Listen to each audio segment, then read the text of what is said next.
పెద్దయ్య గారి పయనం కథ. రచన చతుర్వేదుల చెంచు సుబ్బయ్య శర్మ. కథాపఠనం మల్లవరపు సీతారాం కుమార్. యానాం గోదావరి నది గౌతమి శాఖ ఒడ్డున ఉంది. ఇంగ్లీషు వారి పాలనా కాలంలో పాండిచ్చేరి, యానాం ఫ్రెంచి పరిపాలనలో ఉండేవి. ఆ రెండు నేడు కేంద్రపాలిత రాష్ట్రాలుగా పరిగణించబడుతున్నాయి. యానాం వద్ద గౌతమి నది వెడల్పు 1.8 కిలోమీటర్లు. ఆ నదిపై బ్రిడ్జి నిర్మాణం 2003న పూర్తయింది. ఆ బ్రిడ్జి అమలాపురాన్ని, యానాంని కలుపుతుంది. పెద్దయ్య గారికి ఆ ఊర్లో మంచి పేరుగల కుటుంబం. వారి తండ్రి గారి పేరు సచ్చయ్య, గొప్ప ఈతగాడు. ఫ్రెంచి దొరల కొందరు సచ్చయ్య దగ్గర గౌతమి నదిలో ఈత నేర్చుకున్నారు. ఆ పారంపర్యాన్ని తన కొడుకు పెద్దయ్యకు నేర్పాడు సచ్చయ్య. ఆయనకు పెద్దయ్య ఒకడే కొడుకు. చాలా గారాబంగా పద్ధతిగా పెంచి పెద్ద చేశాడు సచ్చయ్య. తనకు ఒక్కడే సంతానమైనందున సచ్చయ్య కొడుకు పెద్దయ్యకు 20 సంవత్సరాల ప్రాయంలో కాకినాడ వాస్తవ్యులు మణేశ్వరయ్య కుమార్తె జానకితో ఘనంగా వివాహం జరిపించాడు సత్యయ్య. ఆ దంపతులను సచ్చయ్య 4-5 బిడ్డలను త్వరగా కనాల్ని దీవించాడు. కావలసినంత సంపద, వ్యవసాయం, 2 లాంచీల మీద ఆదాయం గల కుటుంబం వారిది. లాంచీలు యానాం దరి నుండి అమలాపురం దరికి నదిపై తిరిగేవి. సచ్చయ్య వారి అర్ధాంగి విమలమ్మ ఎంతో దైవభక్తి పరురాలు. దాన ధర్మాలు విరివిగా చేసేవారు. యానానికి చుట్టుపక్కల ఉన్న పల్లె ప్రాంతాల్లో సచ్చయ్య గారి పేరు తెలియని వాళ్ళు ఉండరు. పెద్దయ్య వివాహమైన 1.5 సంవత్సరానికి జానకమ్మ కవలల్ని కన్నది. మొదటి ఆడపిల్ల తర్వాత మగబిడ్డ. ఆడబిడ్డకు చంద్రిక, మగబిడ్డకు సూర్య అనే నామకరణాలను చేశాడు సచ్చయ్య. తండ్రి నిర్ణయించిన తన బిడ్డల పేర్లకు పెద్దయ్య, అతని భార్య జానకీలు బాగా ఫ్యాషన్గా ఉన్నాయని సంతోషించారు. మరుసటి సంవత్సరం జానకి కవలల్ని ప్రసవించింది. 2 మగపిల్లలే. వారికి సచ్చయ్య, రామ, లక్ష్మణులనే పేర్లను నిర్ణయించారు. 4 సంవత్సరాల్లో ఇంట్లో 4 వారసులు. పెద్దవారైన సచ్చయ్య, విమలమ్మలకు ఎంతో ఆనందం. ఒకనాడు సచ్చయ్య తన కొడుకు పెద్దయ్యను దగ్గరకు పిలిచాడు. చూడు పెద్దయ్య, పిల్లల్ని కనడం గొప్ప కాదు. వారిని చిన్నతనం నుంచి క్రమశిక్షణతో పెంచడం చాలా ముఖ్యం. అంటే నేను నిన్ను పెంచినట్లుగా. ఈ విషయంలో నీ భార్య జానకమ్మ పిల్లల పెంపకం సరిగ్గా లేదు. అతిగా గారాబం చేస్తూ ఉంది. అడిగిన దాన్ని వెంటనే వారికి తెప్పించి ఇస్తూ ఉంది. పిల్లలు ఆడింది ఆట, పాడింది పాటగా ఉంది. చిన్ననాడు పిల్లలు ఆ చేష్టలు పెద్దలకు చూడముచ్చటగా ఉండవచ్చు. కానీ వారు పెద్దయ్యాక మన మాటను ధిక్కరిస్తారు. వారి మాట చలామణి కావాలని పట్టుపట్టడం, అలాంటి సన్నివేశాలు పెద్దలకు బాధను కలిగిస్తాయి. పిల్లలు ఎదిగిపోతారు. మనం ఒక మాట అంటే వారు 2 అనే కోవకు వస్తారు. అప్పుడు వారి ఆ ప్రవర్తనను, నిర్లక్ష్యాన్ని చూసి బాధపడ్డం పెద్దల వంతు అవుతుంది. మొక్కలో వంతెనది మానయ్యాక వంచలేముగా. నేను నీ తండ్రిని. నా జీవితాంతం నేను, నీవు, నీ భార్య పిల్లల మేలు కోరేవాణ్ణి. పిల్లల విషయంలో నీ భార్యను కొంచెం కట్టుదిట్టం చెయ్యి. నేను మీ అమ్మ ఆమెకు చెబితే ఆమె నీకు ప్రశాంతతను లేకుండా చేస్తుంది. జాగ్రత్త. సమయం చూసి సౌమ్యంగా చెప్పు, అన్నయంగా చెప్పాడు సచ్చయ్య.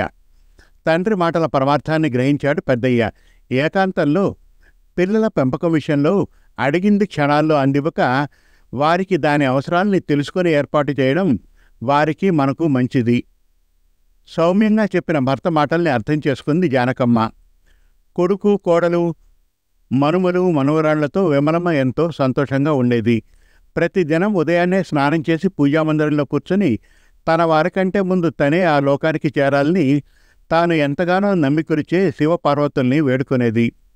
మంచివారి నిస్వార్థపు కోరికల్ని ఆ సర్వేశ్వరులు నెరవేరుస్తారట. విమలమ్మ విషయంలో అదే జరిగింది. ఉత్తరాయణ పుణ్యకాలంలో పేదలకు నిత్యం దాన ధర్మాలు చేసి సర్వేశ్వర నామజపంతో భోజనానంతరం రాత్రి సేరించిన విమలమ్మ తెల్లవారి లేవలేదు. ప్రతిదినం 5 గంటలకు లేచి వీధివాకిటి చిమ్మి నీళ్లు చల్లి ముగ్గు వేయడం ఆమె వంతు. ఆ రోజు విమలమ్మ లేవలేదు. 6 గంటలకు నిద్రలేచిన సచ్చయ్య భార్య మంచం వైపు చూశాడు. ఆమె నిశ్చలంగా కళ్ళు మూసుకొని శాశ్వత నిద్రలో ఉంది. విమల అని పిలిచాడు సచ్చయ్య. విమలమ్మలో చలనం లేదు. పరీక్షంగా ఆమె ముఖంలోకి చూస్తూ మరోసారి కాస్త హెచ్చు స్థాయిలో పిలిచాడు సచ్చయ్య. వారి పిలుపుకు విమలమ్మ గారి నుండి జవాబు లేదు. సందేహంతో సచ్చయ్య విమలమ్మను తాకి చూశాడు. వారికి విషయం అర్థమైంది. నయనాలు అశ్రుపూరితాలైనాయి. అరే పెద్దయ్యా, అమ్మా అమ్మా దుఃఖంతో చెప్పలేక సచ్చయ్య ఒరిగిపోయాడు. 5 నిమిషాల్లో అందరూ ఆ గదిలోకి చేరారు. విమలమ్మను మంచం దించారు. హాల్లో చాప వేసి దానిపైన చీరను పరిచి విమలమ్మను పడుకోబెట్టారు. పెద్ద మనవడు సూర్యకు అప్పటికి 15 సంవత్సరాలు. ఫోన్ ద్వారా బంధువులందరికీ తెలియజేశాడు. సాయంత్రానికి రావాల్సిన వారంతా వచ్చారు. విమలమ్మ శరీరం ఐస్ బాక్సులో పదిలిపరిచారు.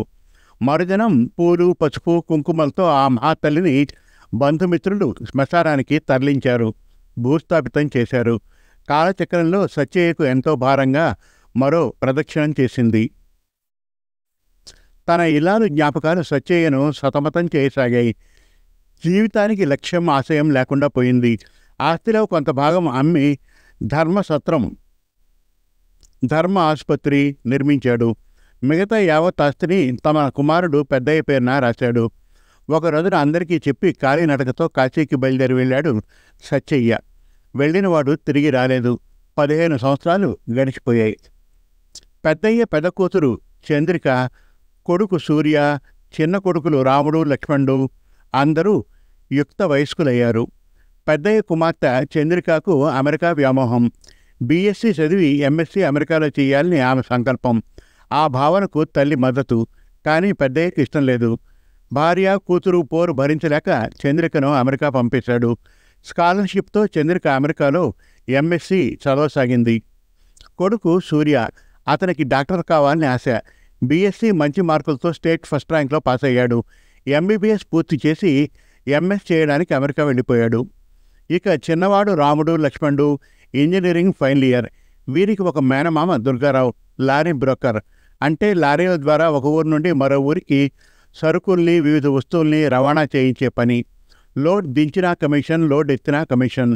మనిషి మంచి మాటకారి. ఆయనకు 2 ఆడపిల్లలు, సంధ్య, స్వప్న. 2 అందంగా బాగా ఉంటారు. అప్పుడప్పుడు పెద్ద ఇంటికి వచ్చి రామలక్ష్మణులని వరుసతో బావా అనిపించి చిరునవ్వుతో పలకరించి ఏవో ధర్మ సందేహాలను అడిగి రామలక్ష్మణులు చెప్పే జవాబులను విని ఆనందంగా ఇంటికి వెళ్ళిపోయేవారు. 2 బీటెక్ సెకండ్ ఇయర్. దుర్గారావు తన 2 కూతుళ్లను రామలక్ష్మణులకి ఇచ్చి వివాహం చేయాలని ఆశ. ఇదే విషయాన్ని తన అక్క జానకితో ప్రస్తావించాడు. ఆ విషయాన్ని గురించి విన్న అక్క జానకి, నాదేముందిరా, అంతా మీ బావగారి ఇష్టం నవ్వుతూ చెప్పింది. దుర్గారావు తన బావగారిని అడిగాడు. జవాబుగా పెద్దయ్య, రే దుర్గా, నాదేముందిరా, అంతా మీ అక్క ఇష్టమే చిరునవ్వుతూ చెప్పాడు పెద్దయ్య. రామలక్ష్మణులని అడిగాడు దుర్గారావు. ఆ అన్నాతమ్ముడు రాముడు సంజను, లక్ష్మణుడు స్వప్నను వివాహం చేసుకునేటందుకు అంగీకరించారు. పెద్దయ్య మనసులో ఒక ఆలోచన. తన చుట్టూ ఉన్నవారంతా భార్యాపిల్లలు, బంధువులు. తన ముందు ఎంతో వినయంగా ప్రేమాభిమానాల్ని ప్రదర్శిస్తూ ఎంతో ఆదరంగా వర్తిస్తూ ఉంటారు. యథార్థంగా వారి వారి మనసులో ఏముందో తెలుసుకోవాలి. ఎలా? బిక్క ముఖంలో ఆకాశానికే చూశాడు పెద్దయ్య. కోటాను కోట్ల నక్షత్రాలు, గతించిన మంచి జన్మలు ఆకాశాన నక్షత్రాలుగా వెలుస్తాయట. అమ్మా నాన్న పైరుండి నన్ను చూస్తున్నారేమో ఆనందంగా నవ్వుకున్నాడు. మస్తిష్కంలో మెరుపులాంటి భావన. వారం రోజులుగా గాలి వాన, జనసంచారానికి ఎంతో అంతరాయం, ఇబ్బంది. ఆ సాయంత్రానికి వాతావరణంలో మార్పు. అన్నీ సమసిపోయాయి. ఆ రాత్రి పున్నమి పండు వెన్నెల. మరుసటి ఉదయం 6 గంటల సమయం. ఆ సమయంలో ప్రతిరోజు గతంలో పెద్దయ్య గౌతమి నదిలో ఈదడం, జలస్తంభనం చేయవలసిన తరుణం. వారం రోజుల నాడు కొడుకు, కూతురు అమెరికా నుంచి వచ్చారు. పెద్దయ్య తన మంచంపైనే ఉన్నారు. కదలిక లేదు. పొద్దు బాగా పైకెక్కింది. 8 గంటల సమయం. అర్ధాంగి జానకమ్మ వారి మంచాన్ని సమీపించింది. 2 క్షణాల తర్వాత మరోసారి ఏమండి అనే పిలుపు. పెద్దయ్యలో కదలిక లేదు. శరీరాన్ని తాకి ఏమండి అని పిలిచింది జానకి. ఇంతలో పెద్ద కొడుకు డాక్టర్ సూర్య అక్కడికి వచ్చాడు. తండ్రి శరీరాన్ని తాకి చూశాడు. శరీరం చల్లగా ఉంది. అతని కళ్ళల్లో కన్నీరు. అతనికి విషయం అర్థమైంది. ఏందిరా ఏడుస్తున్నావు? గద్గద స్వరంతో అడిగింది జానకమ్మ. నాన్న చచ్చిపోయాడమ్మా, బోర్న ఏడుస్తూ చెప్పాడు సూర్య. అందరూ అక్కడికి చేరారు. అందరూ ఏడవసాగారు. ఈ వార్త కొద్ది నిమిషాల్లో ఊరంతా పాకిపోయింది. ఊరి జనం, హితులు, విరోధులు అందరూ పెద్దయ్య ఆకస్మిక మరణానికి ఆశ్చర్యపోతూ వారి ఇంటికి చేరారు. నట్టింట తలవైపు దీపంతో శాశ్వత నిద్రలో ఉన్న పెద్దయ్యను చూసి అందరూ బాధపడ్డారు. కారణం, ఆయన చీమకు కూడా కీడు చేసినవాడు కాదు, అడిగిన అందరికీ మేలు చేసినవాడు. బంధువులకు వర్తమానాలు సెల్ఫోన్ ద్వారా చేరిపోయాయి. ఆ మధ్యాహ్నానికే వచ్చేశారు అందరూ. శవాన్ని రేపు లేపడమా లేక ఈ సాయంత్రం తీయడమా అనే చర్చ జరిగింది. చలికాలం, రాత్రంతా శవంతో జాగారం చాలా కష్టం కనుక 5 గంటలకు తరలించాలని నిర్ణయించుకున్నారు పెద్దలు. పురోహితుడు వచ్చాడు. పెద్దయ్య అంతిమయాత్ర ప్రయాణానికి ఏర్పాట్లు జరిగాయి. 4 వాహకులు పెద్దయ్య రథాన్ని ఎత్తుకున్నారు. అందరూ బోర్న ఏడ్చారు. సూర్య అగ్ని కుండను ఉగ్గుతో చేతపట్టుకుని కన్నీటితో ముందుకు సాగాడు. విచార వదనాలతో బంధుమిత్రులు. పెద్దయ్య పాడె వెనక నడక. దింపుడు కళ్ళాం. శ్మశానానికి 50 కిలోమీటర్ల దూరంలో ఉంది దింపుడు కళ్ళాం. వాహకులు 4 పెద్దయ్య వాహనాన్ని నేలపై ఉంచారు. అందరూ దీనంగా పెద్దయ్య ముఖంలోకి కన్నీటితో చూశారు. పురోహితుడు ఏదో మంత్రం చదివాడు. పెద్దయ్య గబుక్కున లేచి కూర్చున్నాడు. చుట్టూ ఉన్న జనం ఆశ్చర్యపోయారు, భయపడ్డారు.